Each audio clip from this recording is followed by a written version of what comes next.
Bonsoir et bienvenue à tous. Dans l'actualité de ce mercredi, plus de 20 000 manifestants hier soir à Paris, malgré l'interdiction par la préfecture de police. Un rassemblement en mémoire d'Adama Traoré, mort il y a 4 ans lors d'une interpellation. Le ministre de l'Intérieur a appelé aujourd'hui à sanctionner tous les comportements racistes au sein des forces de l'ordre. Notre enquête dans un instant. Elle revient à la déclaration de revenus, la première depuis l'instauration du prélèvement à la source. Nous vous donnerons d'utiles conseils pour ne pas faire d'erreur alors que la date limite approche à grands pas. L'épidémie de coronavirus est-elle derrière nous? Presque tous les voyants sont au vert et les médecins généralistes ne reçoivent quasiment plus de malades contaminés.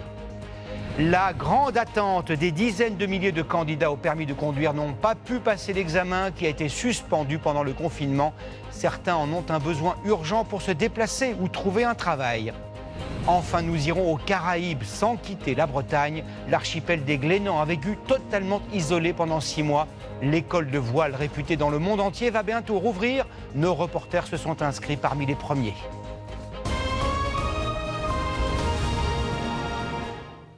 Des rassemblements à Paris, à Toulouse, à Marseille ou à Lyon, hier et encore ce soir, à l'appel du comité de soutien à la famille d'Adama Traoré, ce jeune homme de 24 ans mort en juillet 2016. Des heurts ont éclaté avec la police. Le gouvernement a donc appelé aujourd'hui à l'apaisement et Christophe Castaner a répété qu'il sanctionnerait tout comportement raciste au sein des forces de l'ordre. Patricia Lémonière et Thierry Valta. Aujourd'hui, à Toulouse, ils se sont retrouvés pour protester et soutenir la famille d'Adama Traoré. Des jeunes, des très jeunes aussi à Montpellier. Et déjà hier, ils étaient dans les rues de Marseille avec un même cri. Justice pour Adama. Un même geste, genoux à terre, en hommage à Adama Traoré. Un millier de manifestants, aussi à Lyon ou encore à Lille. Mais c'est à Paris qu'ils étaient le plus nombreux, 20 000, peut-être plus. Au départ, le rassemblement est pacifique. Et puis, tout dérape. C'est l'heure de la dispersion. Parmi la foule, certains veulent en découdre, alors que les policiers cherchent à les repousser. Gaz lacrymogène, jet de projectiles et déjà les premières poubelles qui brûlent. Demandez à la justice de faire son taf et vous ne verrez pas tout ça. Après plusieurs charges des forces de l'ordre, le quartier autour du palais de justice est finalement dégagé. 18 interpellations et 17 gardes à vue. Tôt ce matin, les services de la voirie entrent en action. La nuit a laissé des traces. C'est ça qu'on a trouvé devant le restaurant. Et on suppose que c'est donc ça qui a cassé les vitrages. Après ces débordements, le ministre de l'Intérieur prône la fermeté des deux côtés. S'il y a faute, elle doit être sanctionnée et elles sont sanctionnées. Le préfet de police de Paris vient de saisir la justice pour engager des poursuites contre les organisateurs de la manifestation parisienne. Au-delà des slogans et des revendications, où en est précisément l'enquête sur la mort d'Adama Traoré? Peut-on vraiment établir un parallèle avec George Floyd, mort il y a 9 jours aux États-Unis, asphyxié par un policier? Et qui sont les organisateurs de la manifestation interdite hier à Paris? Réponse Georges Brenier, Hélène Massiot et Loïc Renaud. Elle a fendu la foule comme une rockstar. La sœur d'Adama Traoré, entourée d'une dizaine de gardes du corps impressionnants, applaudie, acclamée. Assa Traoré a réussi son pari, réunir 20 000 personnes, malgré l'interdiction de la préfecture. Une mobilisation record. La manifestation parisienne a réuni des profils très différents. Un assemblage étonnant de jeunes de quartiers populaires, de célébrités comme l'actrice Adèle Haenel ou de militants d'ultra-gauche. Il faut dire que l'appel du comité Traoré avait été relayé aussi bien par des gilets jaunes que des groupuscules antifascistes ou islamistes. Aux yeux des forces de l'ordre, le mélange ne pouvait être qu'explosif. Il y a toujours un message pacifiste au départ, mais par contre, il y a toujours des huluberlus, les extrêmes en tout genre, les anticapitalistes, qui ne rêvent que d'une chose, c'est du chaos, de semer la panique, la zizanie. Que disent exactement les expertises médicales? Depuis le tout début de l'affaire, il y a 4 ans, le clan Traoré dénonce une justice qui protégerait les gendarmes. Preuve ultime à ses yeux, les militaires n'ont pas été sanctionnés, ne sont pas mis en examen. En toile de fond, 3 expertises que la famille d'Adama Traoré accuse d'être mensongères. Pour l'un des avocats des gendarmes, il n'y a pourtant aucune ambiguïté. Sur BFM, Il y a eu 3 expertises judiciaires qui ont répondu 3 fois de la même façon. Adama Traoré avait des pathologies préexistantes. Il n'y a aucun plaquage ventral. D'ailleurs, l'instruction prouve qu'il n'y a aucun geste de violence à quelque titre que ce soit de la part des gendarmes. L'amalgame avec George Floyd.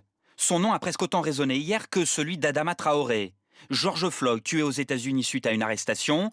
La famille Traoré estime que les 2 affaires sont identiques. Ce qui se passe aux États-Unis a mis aujourd'hui en lumière ce qui se passe en France.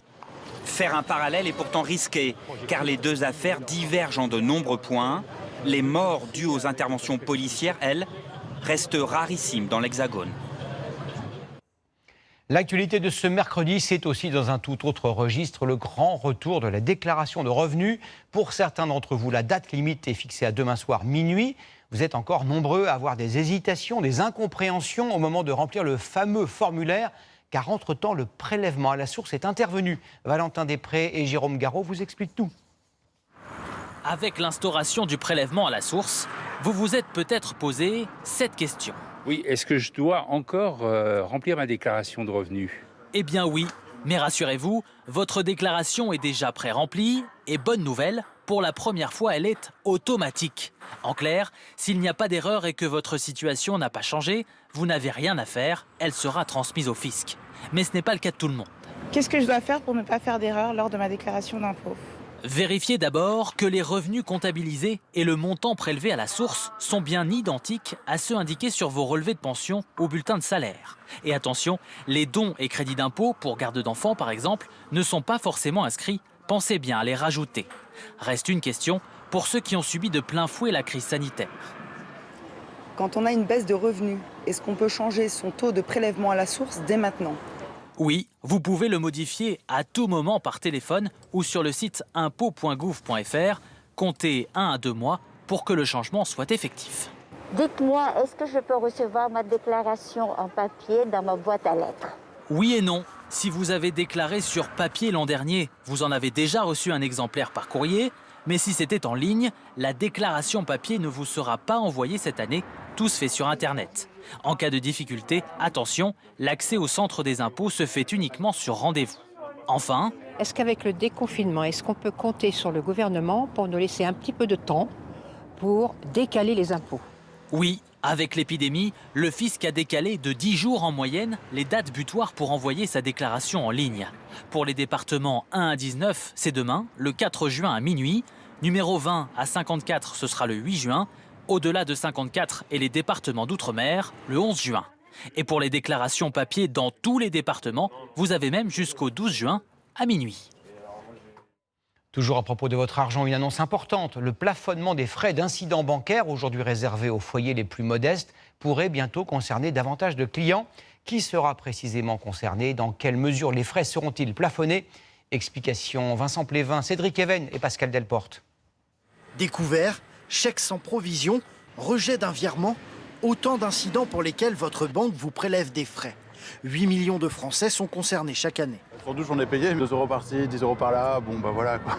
On est déjà en difficulté quand on est à découvert et ça nous met encore plus en difficulté et la banque ne nous prévient pas qu'on est en difficulté, ils nous mettent encore plus en difficulté. Pourtant, depuis 1 an et demi, ces frais d'incident bancaire sont plafonnés à 25 € par mois, mais uniquement pour les clients fragiles financièrement. C'est à la banque de définir qui peut en bénéficier. Ils sont 3,3 millions de Français aujourd'hui. Le gouvernement souhaiterait qu'ils soient plus nombreux et que le plafonnement soit déclenché plus vite, dès 5 incidents. La mesure restera limitée aux plus modestes. Insuffisant, jugent plusieurs associations de consommateurs, surtout dans cette période de crise. Vous avez probablement 10 à 20% de la population, pas forcément des gens pauvres, entre guillemets, qui ont eu une chute de leurs revenus. Un couple d'indépendants qui tout d'un coup n'a plus de revenus pendant 2 mois, il a des gros problèmes de trésorerie, il a des incidents, et c'est vrai que ça nous paraît, je dirais, vraiment socialement injuste que les banques facturent des frais importants. Opposés à la généralisation du plafonnement, les banques se défendent et justifient l'existence de ces frais d'incident bancaire. Les frais correspondent à un véritable service. Les opérations rejetées sont parfois traitées manuellement et représentent d'importants coûts de gestion. Pour inciter les banques à appliquer le plafonnement, des contrôles sont mis en place et le gouvernement prévient, les noms des établissements qui ne respecteront pas les règles seront publiées dès le mois prochain. Cette première semaine de juin est aussi marquée par la quasi-disparition de l'épidémie de coronavirus en Europe de l'Ouest. Nous y reviendrons dans un instant.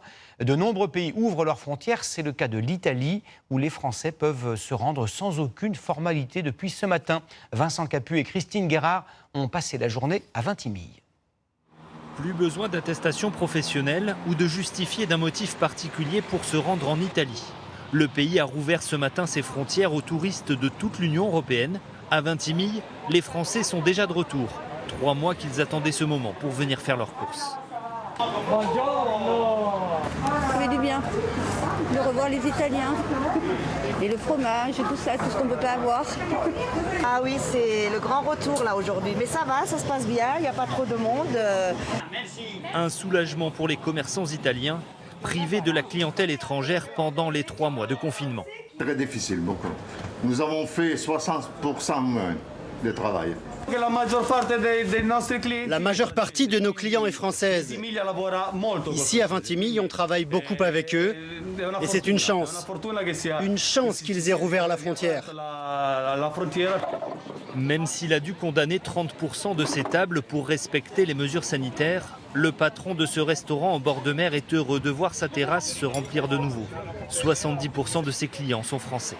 On a souffert beaucoup au point de vue économique, les pontes de la Pentecôte, du 1er mai, tout ça, c'est du volé. La saison touristique ne redémarre que très timidement.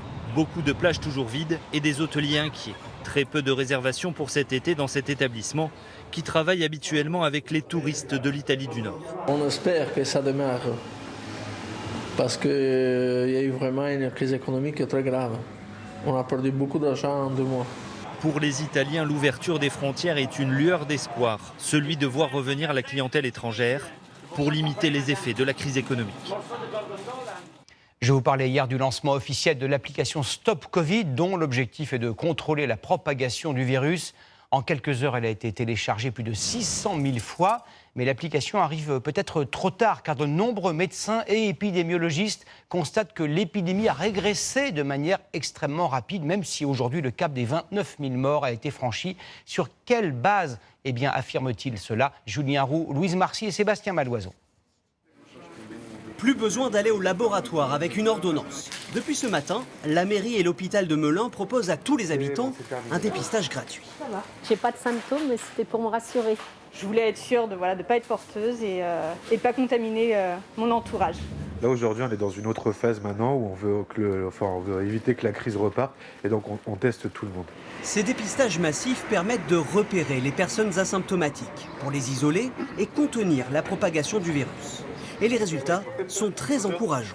Il y a de moins en moins de cas positifs en France. Seulement 2% en moyenne aujourd'hui, contre 20% au pic de l'épidémie. Et dans ces 39 départements, il n'y a plus aucun nouveau cas, y compris dans l'Oise ou la Corse, où le virus a fortement circulé. Autre indicateur, il y a moins de malades, aussi bien chez les médecins généralistes qu'à l'hôpital. À Melun, on ne compte plus que 10% de passages aux urgences pour suspicion de Covid, contre 90% au plus haut de la crise. Maintenant, on a beaucoup de pathologies, de confinement, c'est-à-dire des gens qui viennent avec des diagnostics extrêmement tardifs de cancer, par exemple, très avancés. Le nombre de patients Covid en réanimation, lui, poursuit sa baisse. Pourtant, depuis la levée du confinement, 109 foyers du coronavirus ont été repérés en France. Mais aucun n'a été à l'origine d'une dissémination de l'épidémie. Alors, le virus est-il en train de disparaître ? Non, la partie n'est pas gagnée. Tant que vous avez des spots dans le monde entier, vous avez toujours la possibilité d'avoir une résurgence de ce virus. En Iran actuellement, il y a une flambée du coronavirus. Donc attention, je pense qu'il faut vraiment rester vigilant aujourd'hui. Et il faut donc continuer à privilégier le port du masque et le respect des gestes barrières. Et concernant le traitement contre le coronavirus, à noter cette volte-face de l'OMS, l'Organisation mondiale de la santé a autorisé ce soir à nouveau les essais cliniques de l'hydroxychloroquine, décision prise 9 jours après les avoir suspendus à la suite de la publication d'une étude dans la prestigieuse revue médicale de Lancet, la revue qui a reconnu hier soir douter de la véracité et de la précision de sa propre publication. Un ralentissement accéléré de l'épidémie qui va peut-être rassurer les Français et les inciter à reprendre leur vie d'avant en retrouvant le chemin des magasins, par exemple. 3 semaines après avoir repris leur activité, comment les commerces se portent-ils?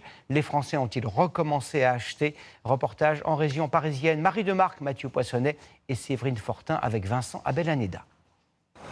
Aux abords de ce centre commercial, des files d'attente toujours impressionnantes. Et parmi les magasins les plus fréquentés, celui d'électroménager. On a une vraie reprise de l'activité, du coup, surtout notamment sur certains produits, les produits saisonniers. Donc là, par exemple, on va avoir les climatiseurs. Côté client, on ne vient pas seulement pour regarder, mais bien pour acheter. On a fait des économies, voilà, et puis il faut investir. Pendant le confinement, j'ai cassé le mien. Donc du coup, je vais en profiter pour en racheter un maintenant. Le côté e-commerce, c'est compliqué parce qu'on ne sait pas quand c'est livré. Donc là, vaut mieux aller se déplacer et vendre le produit aussi. Grâce à cet afflux, le chiffre d'affaires du magasin a augmenté de 15%. Mais cela ne suffira pas à couvrir 2 mois de pertes. Chez cette opticienne, en revanche, les affaires ne se sont jamais aussi bien portées. Les gens allaient consulter et on a eu plein de nouvelles ordonnances à l'ouverture en fait. Et on s'est retrouvé avec beaucoup de monde justement au départ. Malgré les contraintes sanitaires, les clients sont attirés dans les magasins pour dénicher les bonnes affaires. Les top ventes du moment, ça va être tout ce qui est t-shirt, short et nos promos t-shirts qu'on a en ce moment, des t-shirts 2 pour 25 €. Et ça marche. 2 fois plus de ventes que l'année dernière à la même époque. Les centres commerciaux retrouvent des couleurs, mais qu'en est-il des petits commerces? En fait, on vous mettra la photo d'un côté, la photo de l'autre. Je vous donne ça. Merci. Dans 1 heure, c'est prêt. Ah, ok, parfait. Merci. À tout à l'heure. C'est reparti. Ça nous fait plaisir de voir la clientèle surtout. Son associé a même observé des changements depuis la réouverture. On sent qu'ils ont besoin de sortir, de consommer. D'habitude, ils hésitent, tandis que là, c'est tiens, je prends un mug, je prends un t-shirt, je prends un box de téléphone. Pourtant, la boutique ne réalise que la moitié de son chiffre d'affaires, car l'activité dépend aussi d'un secteur qui n'a toujours pas repris. On réalise les objets dérivés officiels de beaucoup d'artistes. Le problème, c'est que les concerts ont été annulés.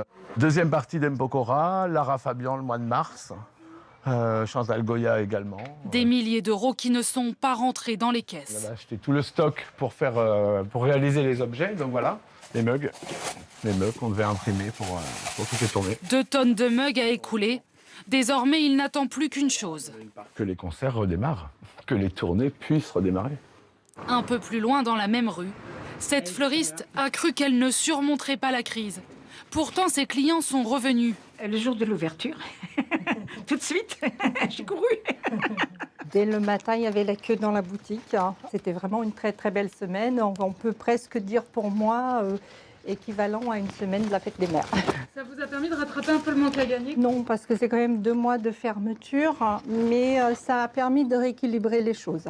Cette fleuriste a même gagné de nouveaux clients qui n'étaient jamais venus avant le confinement et qu'elle espère bien garder avec le temps. Pendant plus de 2 mois, les commerces étant presque tous fermés, vous êtes très nombreux à avoir fait vos achats sur Internet. Bonsoir Lucas Ajdela. Bonsoir Gilles. Le e-commerce, pour employer un anglicisme, a été le grand gagnant de ce confinement. Alors il y a clairement eu 2 étapes. Dans un premier temps, en fait, pas du tout. Les ventes en ligne ont même plongé, elles aussi, de plus de 10%. Secteur particulièrement touché, l'habillement, moins 30%, et les voyages, moins 60%. Mais dans un second temps, les consommateurs ont repris les achats sur Internet. C'est particulièrement visible les 2 dernières semaines du confinement, plus 40%. En tête, les achats alimentaires, bien sûr, mais également l'informatique, on s'est équipé pour le télétravail, ou encore les jouets et produits culturels pour s'occuper à la maison. Parmi les grands gagnants, il y a ces grandes enseignes que tout le monde connaît, celles qui cumulent les magasins physiques et les ventes en ligne. Chez Fnac Darty, on revendique un chiffre d'affaires doublé sur Internet pendant le confinement, de quoi compenser en partie la baisse des ventes liées à la fermeture des magasins. Est-ce que c'est un changement de nos comportements qui est durable? Alors, ça ralentit, mais les ventes sur Internet restent plus élevées qu'avant la crise. Certaines habitudes ont été prises et elles devraient visiblement perdurer. Selon une étude, 35% des Français estiment qu'ils achèteront davantage sur Internet désormais. Merci beaucoup, Lucas, pour ces explications et cette prospective. Depuis hier, vous avez enfin retrouvé les plaisirs simples qui vous manquaient tant, un diabolomante ou un café en terrasse. Après 79 jours de fermeture, de nombreux restaurants et cafés ont retrouvé leurs habitudes. Mais cela n'effacera pas les 11 semaines sans aucune rentrée d'argent. Des milliers de restaurateurs ont fait des demandes d'indemnisation auprès de leur assurance, souvent en vain. Un bras de fer qui pourrait se terminer devant la justice. À Paris, Johan Engen et Jean-François Drouillet. Avec la crise sanitaire, ce couple a perdu 30 000 € en 3 mois. Dans son contrat d'assurance, le mot « épidémie » apparaît. Il pensait donc être couvert, mais c'était sans compter cette petite clause. On nous assure pour une épidémie, mais par contre, si on est plusieurs sur le territoire, eh ben, niet. Une épidémie ne peut pas se restreindre à un établissement, sinon c'est plus une épidémie. Aujourd'hui, sans réserve de trésorerie, ils vivent seulement sur le chômage partiel de madame et ont porté plainte contre leur assureur. Ils attendent ici, dans ce village du Rhône, la décision du tribunal de commerce. C'est une véritable injustice. Et évidemment, des petits commerçants comme nous contre un gros comme AXA, peut-être qu'on ne va pas faire le poids, je ne sais pas. Pour leur avocat, qui vient de les défendre ce matin, la clause d'exclusion de leur contrat est abusive et ne doit pas s'appliquer. Il y a d'un côté quelqu'un qui est de bonne foi, qui fait confiance en son assureur, puis il y a l'assureur qui sait parfaitement, parce que c'est lui qui a rédigé le contrat, que jamais il ne paiera une perte d'exploitation en cas d'épidémie, parce que ce risque est finalement exclu par une autre clause. Vous voyez, on vend du vent, c'est de la chimère. Le porte-parole de la compagnie d'assurance mise en cause, lui, se défend de ne pas aider ses clients. C'est très dur d'entendre tous les jours les assureurs se faire attaquer, car depuis le début de la crise, par exemple pour nous, nous avons aidé 350 000 entreprises en consacrant 400 millions d'euros à des gestes commerciaux, à des soutiens, à des remboursements de primes. D'autres assureurs ont aussi fait des gestes commerciaux. Ils craignent une multiplication des procès, alors que ce restaurateur parisien vient de remporter une victoire judiciaire. Son avocate n'a jamais géré autant de contentieux. Il y a environ 1000 personnes qui m'ont contacté depuis le début du confinement. Alors, bien évidemment, beaucoup de restaurateurs, mais ça ne s'arrête pas au milieu de la restauration. J'ai eu des personnes qui tiennent des crèches, beaucoup de bijoutiers, des coiffeurs. Le secteur des assurances a versé jusqu'ici 3 milliards d'euros à ses clients. S'ils devaient indemniser toutes leurs pertes d'exploitation, la facture s'élèverait à 60 milliards d'euros. Des restaurateurs, des cafetiers qui forment de nombreux apprentis n'ont jamais été aussi nombreux en France, plus de 485 000. Cette filière attire de plus en plus de jeunes chaque année, mais avec la crise sanitaire, les contrats sont souvent annulés. Le gouvernement d'ailleurs présentera demain des mesures de soutien. Faisons tout de suite un état des lieux avec Justine Corbillon et William Villemain. Depuis qu'elle existe, cette entreprise de BTP s'est toujours beaucoup investie dans la formation des jeunes. Chez Drouet Bâtiment, près de 10% des effectifs sont des apprentis, comme Maxime, futur conducteur de travaux. Et aujourd'hui, la centrale à béton sera démontée. Ça fait 2 ans qu'il est en alternance ici et son contrat devait encore durer 3 ans. Mais Stéphane Drouet doit aujourd'hui s'en séparer. On ne va pas reconduire la période d'apprentissage, malheureusement. Sur ces 9 apprentis, ce chef d'entreprise doit rompre 2 contrats. Maxime ne s'y attendait pas. J'étais un peu dégoûté parce que j'aimais bien travailler, les équipes étaient bien, j'avais les personnes qui m'apprenaient étaient bien aussi. Un crève-cœur pour tout le monde, mais ce patron n'a plus les reins assez solides pour maintenir tous ses contrats. Là, on est sur le graphique du chiffre d'affaires cumulé. La baisse est significative, là vous le voyez bien sur les courbes. C'est une division par 2 de chaque mois depuis 3 mois. Je pense que ce qui pourrait nous aider, ce sont des allègements des charges mensuellement, d'avoir le coût de l'apprentissage moins élevé qu'il est aujourd'hui. Macédoine d'un côté et Mincé de l'autre, que du bonheur. Dans la joie et la bonne humeur, on a repris les cours depuis 1 semaine dans cette école hôtelière. Voilà, c'est bien, Koulibaly. Avec tout de même beaucoup d'incertitudes quant à l'avenir. Ça va être compliqué. Je pense qu'il y aura moins de patrons qui voudront embaucher ou prendre des stagiaires. Et en effet, ces derniers jours, les mails de désistement se multiplient. Certaines entreprises ne veulent plus accueillir de nouveaux alternants. Un partenaire depuis des années, effectivement, un hôtel assez important à Paris, qui, pour des raisons qu'on comprend, va geler les embauches. Alors l'école fait ce qu'elle n'avait jamais eu besoin de faire jusqu'à présent. J'ai vu que vous aviez un restaurant dans le 1er arrondissement de Paris. Démarcher des établissements. Est-ce que vous seriez intéressé pour accueillir des apprentis ? Sur les 700 élèves de l'école, 400 doivent encore trouver une alternance d'ici septembre. Alors les CFA demandent l'aide financière du gouvernement pour pouvoir continuer à prendre en charge à la rentrée tous ceux qui n'auront pas trouvé de stage. Joli.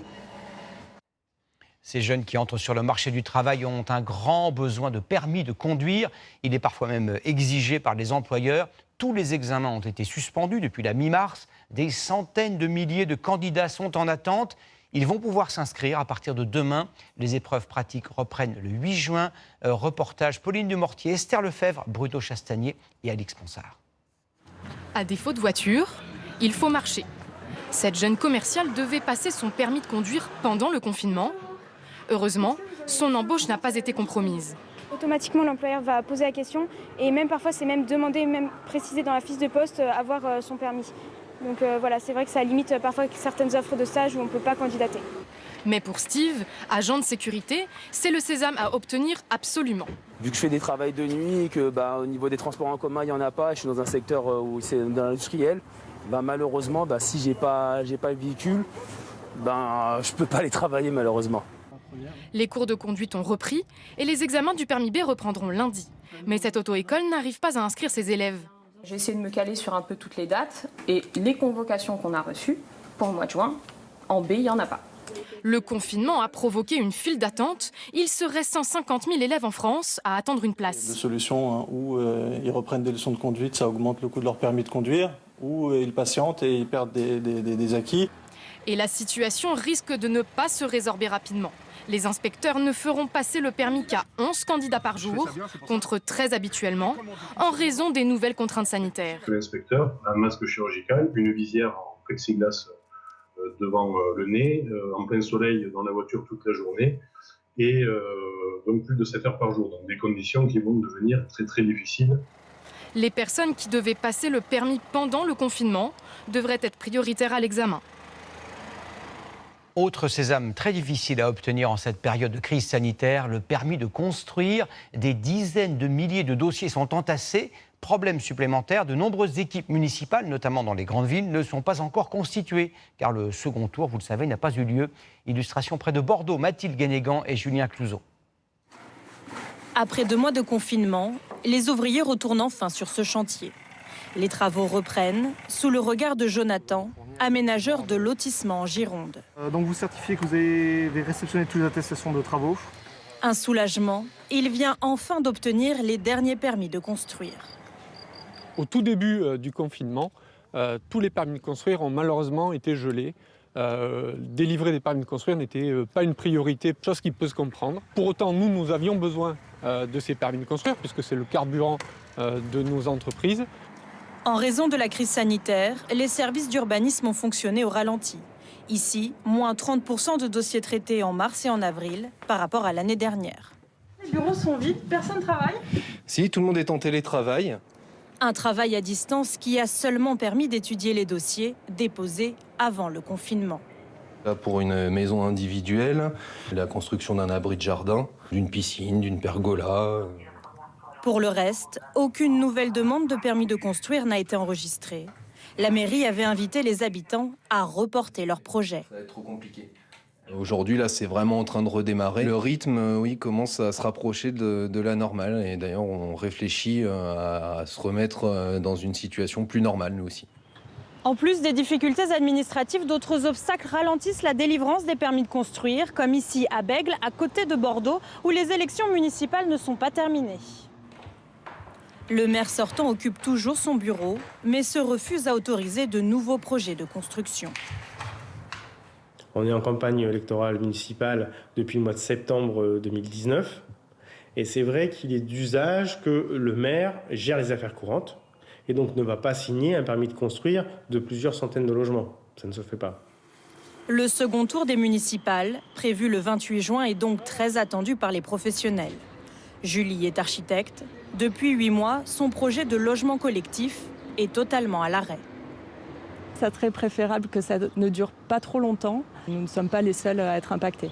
Ça va se répercuter au-delà de notre métier aussi sur les métiers de la construction, le travail des bureaux d'études. Le retour à la normale concernant les permis de construire s'annonce long. Pas avant septembre, voire janvier 2021. Comme chaque soir, c'est l'heure de répondre à vos nombreuses questions. Vous nous les posez grâce au hashtag Le20h TF1 vous répond. Bonsoir Garance Pardigon. Bonsoir Gilles. Figurez-vous que la date limite de mon contrôle technique pour ma voiture est dépassée. Je n'arrive pas à obtenir une place chez le garagiste qui est débordé. Est-ce qu'il va y avoir une tolérance ? Oui, rassurez-vous, 104 jours supplémentaires à compter de cette date d'échéance. Mais attention, ce n'est valable que si vous n'avez pas pu réaliser votre contrôle technique à cause du confinement. Et vous allez voir que la fenêtre de tir est précise entre le 12 mars et le 23 juin. Par exemple, pour un contrôle initialement prévu le 12 avril, vous pouvez rouler tranquillement jusqu'à fin juillet. Au-delà, ce sera 135 € d'amende. Attention, si vous n'avez pas régularisé la situation. Pourquoi certains marchés ne sont-ils toujours pas rouverts ? Je pensais que les autorisations avaient été données partout en France, zone rouge, zone verte. C'est juste, vous l'avez dit, quelle que soit la couleur de la zone, mais certaines communes décident de limiter quand même le nombre de commerçants sur les marchés pour éviter l'affluence. Pas d'étal non alimentaire, de prêt-à-porter par exemple, ou encore de vendeurs saisonniers. Vous savez, le petit producteur de melons qui écoule sa marchandise ponctuellement. Alors, sachez aussi que certains marchés ont simplement été déplacés sur une place plus vaste ou divisés en plusieurs petits marchés. Vous aurez donc peut-être une bonne surprise au coin de la rue.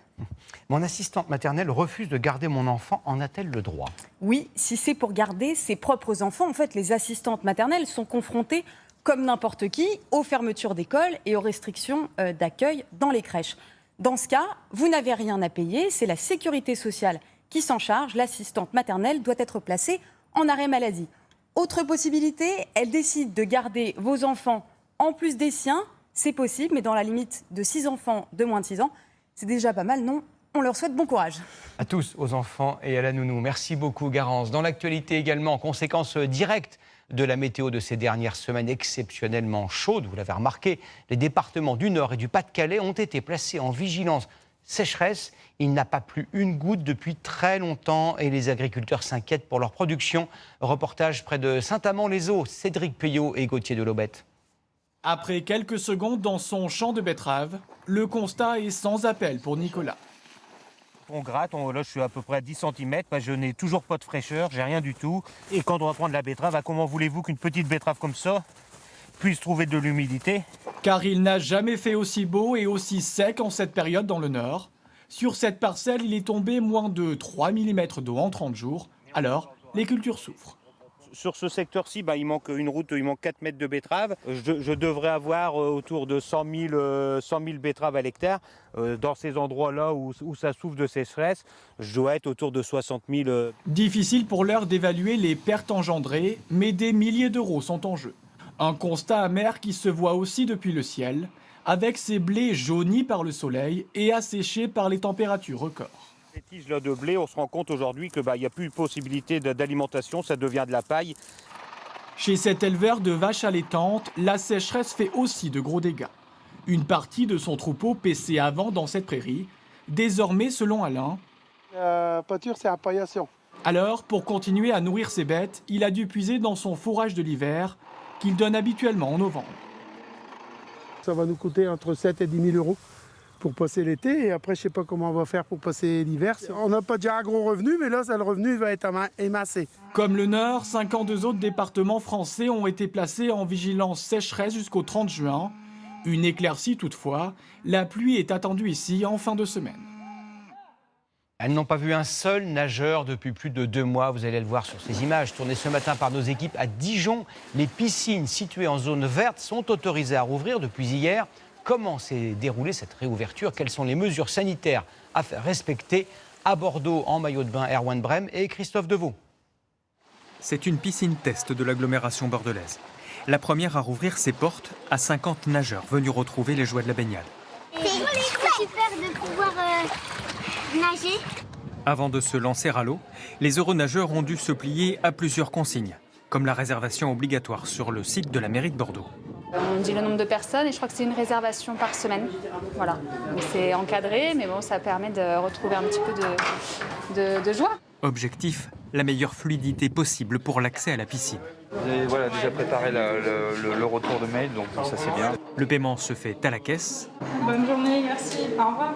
Avant de passer au circuit vestiaire. Les vestiaires sont toujours accessibles, pas besoin de venir en maillot de bain à la piscine. Ils sont désinfectés soigneusement après chaque passage. Vous avez les douches ensuite sur la droite. D'accord, on ne peut pas les poser dans le casier. Non, il n'y en a pas. Chaque nageur doit emporter ses affaires sur les bords du bassin.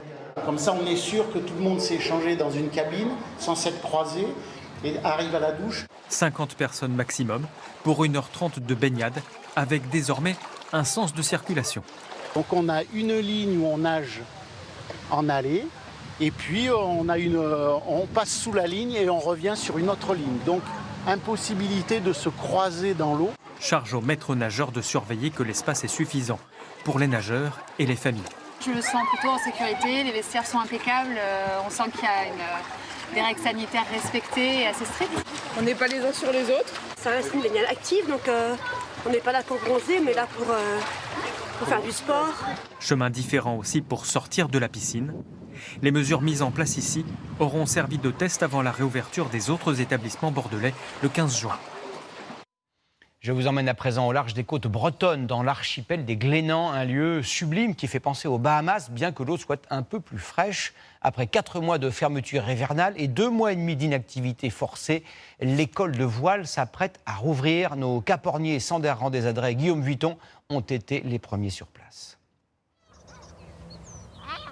C'est un archipel aux airs de bout du monde, aux couleurs étonnantes, aux îles pour la plupart inhabitées.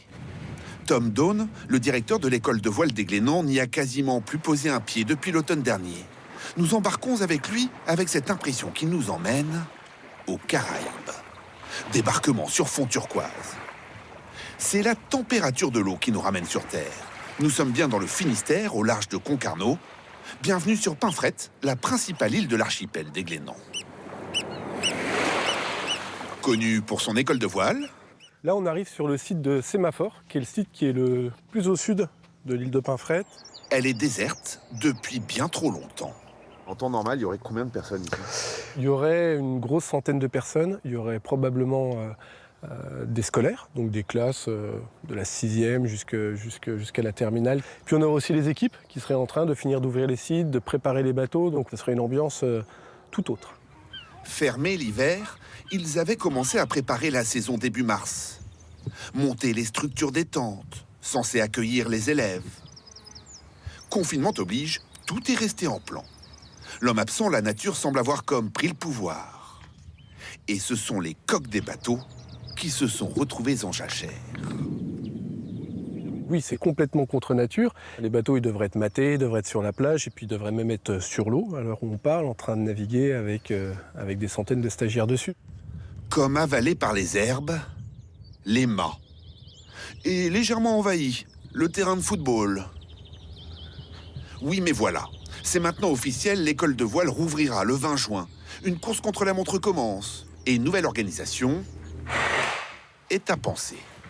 On est sur un dortoir qui accueille 6 personnes, avec des vrais espaces, et qui permet aussi, de notre point de vue, de mettre en place une distanciation sociale, alors peut-être en jouant sur la densité d'accueil. Les goélands vont à nouveau devoir partager leur terrain de jeu. Comme chaque été, des centaines de passionnés viendront hisser la grand voile et vivre une expérience unique. Le sens du partage est dans l'ADN de cette école, alors les soignants ou leurs enfants y seront les bienvenus.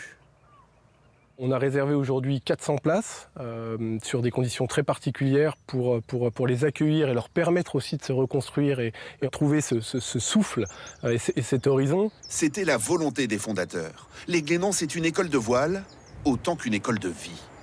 Découvrir cet archipel coupé du monde, c'est savourer un délicieux parfum de liberté. Retour sur la terre ferme avec une autre activité dont vous avez été privé depuis la mi-mars. La visite des musées, celui du Louvre à Lens, a rouvert ses portes au public. Aujourd'hui, c'est le premier grand musée en France à se déconfiner. À l'intérieur, port du masque obligatoire. Nombre de visiteurs très limités. Jean-Marie Bagayoko et Dominique Paris y étaient. Premier pas au Louvre-Lens depuis plus de 2 mois. Premier pas dans un musée, enfin déconfiné. Alors celui-là, il est de moins 1900, c'est-à-dire que tu repars à zéro et tu recules de 900 ans encore. Des centaines d'œuvres d'art qui attendaient le retour de leurs visiteurs. On est vraiment ravis de pouvoir enfin revenir parce que c'est un endroit magique. Mais depuis ce matin, dans les allées du musée, un nouveau métier. Lima est agent de désinfection. Et vous faites ça combien de fois par heure? À chaque fois, il faut que je passe partout. Donc toutes les heures à peu près. Jusqu'à la fin du mois, les visites sont gratuites. Mais elles se déroulent dans de strictes conditions sanitaires. On impose le port du masque. On demande à nos visiteurs de rester regroupés par groupe de 5 personnes. Des amateurs d'art qui doivent suivre un parcours balisé à sens unique. Nous pouvons voir les œuvres de façon claire puisque nous suivons un parcours, nous ne nous croisons pas. Depuis son inauguration, le Louvre-Lens reçoit 500 000 visites par an. Avant la crise sanitaire, le musée pouvait accueillir près de 1000 visiteurs à la fois, mais désormais, pour respecter les règles de distanciation, seules 300 personnes peuvent pénétrer dans cette enceinte en même temps. Et regardez, la gestion des flux se fait par un comptage en temps réel. Pour Quentin et Gaël, habitués des lieux, voici donc l'occasion d'accéder à nouveau à la culture. Ça fait un peu bizarre, du coup on redécouvre les choses qu'on avait oubliées. Ouais. Comme quoi par exemple? Comme certaines statues, certaines œuvres d'art et certains tableaux. Le protocole sanitaire du Louvre-Lens pourrait inspirer d'autres musées de la région Nord, mais aussi certains grands musées parisiens qui ouvriront début juillet. Depuis 3 semaines, nous vous proposons de découvrir une France que vous ne connaissez peut-être pas, une France secrète que vous pouvez désormais parcourir librement, même si elle est à plus de 100 km de chez vous.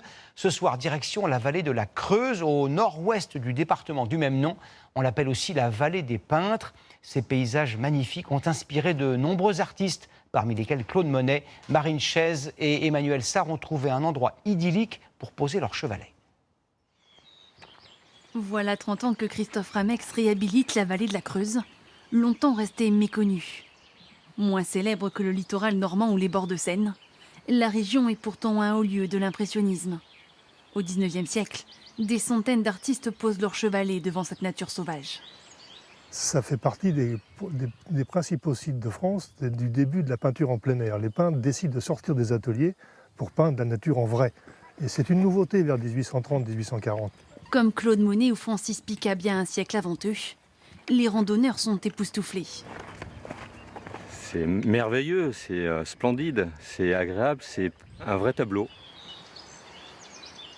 Un tableau qui s'est transformé au fil du temps. Depuis les coups de pinceau d'Armand Guillaumin, le niveau de l'eau est monté. Le peintre était absolument là où on est. Le paysage était beaucoup plus coloré, mais aussi beaucoup plus âpre. C'était beaucoup moins doux. Mais c'est ce qui intéressait les peintres, ce paysage sauvage, minéral. Le ruisseau de la Cédelle est toujours aussi bucolique. Après 2 mois de confinement, ce pêcheur peut de nouveau lancer sa ligne. Il a été séduit dès le premier jour. C'est un peu émouvant parce qu'on a le même ressenti, nous les pêcheurs, qu'un peu le peintre il a avec son pinceau. On a la recherche du courant de l'eau, de la vie de la rivière, des roches.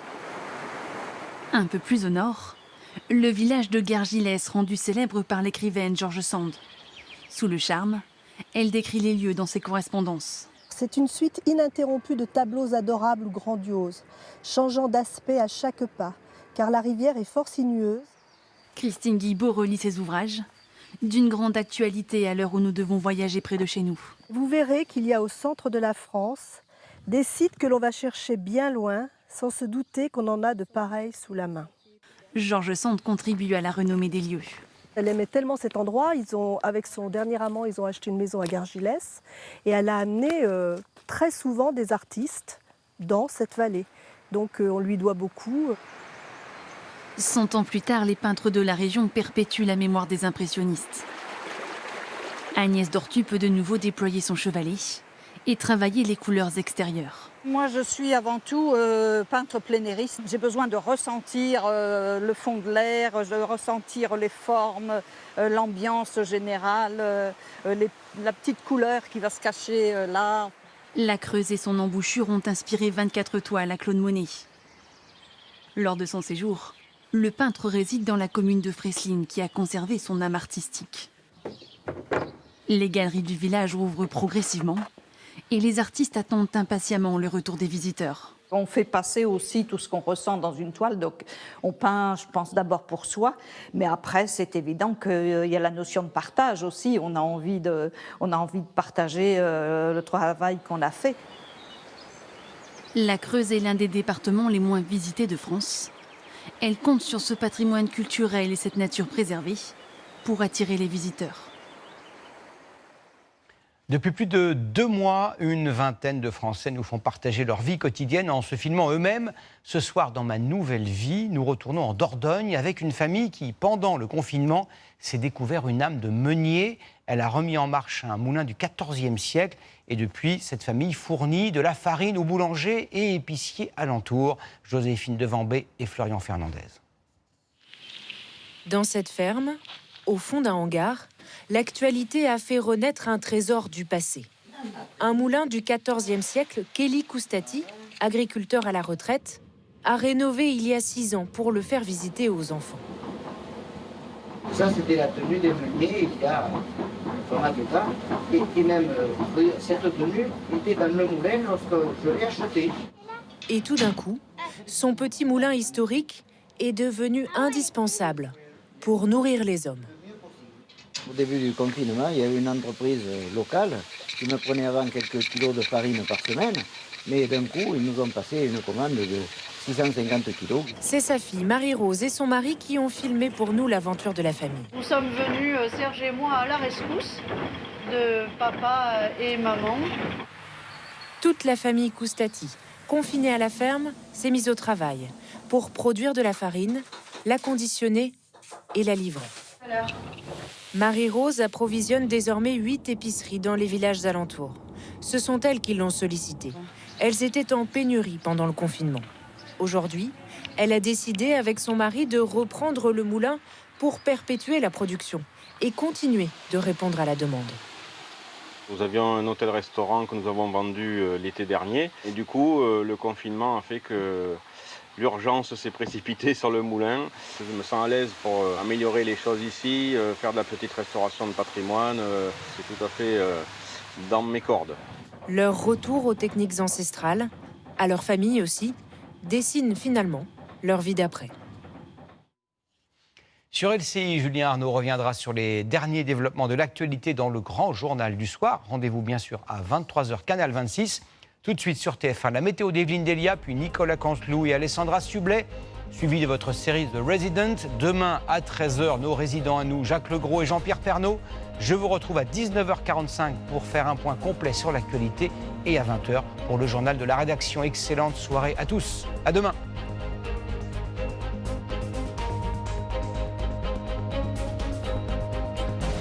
Retrouvez toute l'info sur LCI, Canal 26.